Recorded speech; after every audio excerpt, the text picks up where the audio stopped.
তো ভালোই পড়েছিস। নতুন জামা পরে মেলায়?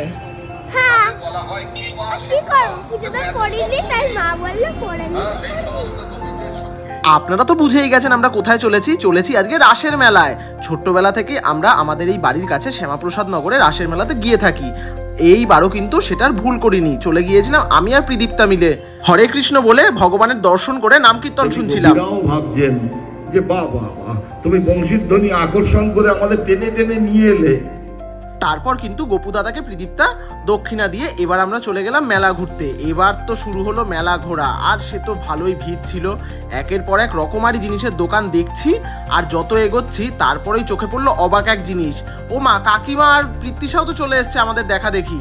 তারপরে আর কি সবাই মিলে একসাথে ঢুকে পড়লাম মেলাতে।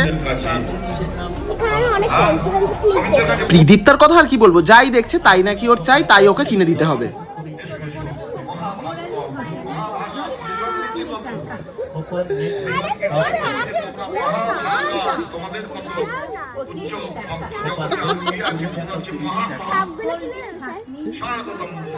সাপ, ব্যাঙ, জন্তু, জানোয়ার, গয়না গাটি সবকিছুই নাকি তার চাই। তারপরে পুরো মেলাটা ঘুরে দেখছিলাম, বেশ ভালোই লাগছিল। আসল কথা অনেকদিন পর মেলায় গেলাম, তাই আর কি পেট ভোজনও সেরে নিলাম। এর মাঝখানে ফুচকা আর ঘুগনিও কিন্তু ছাড়িনি। এবার পুরো মেলাটা ঘুরে দেখি, চলো।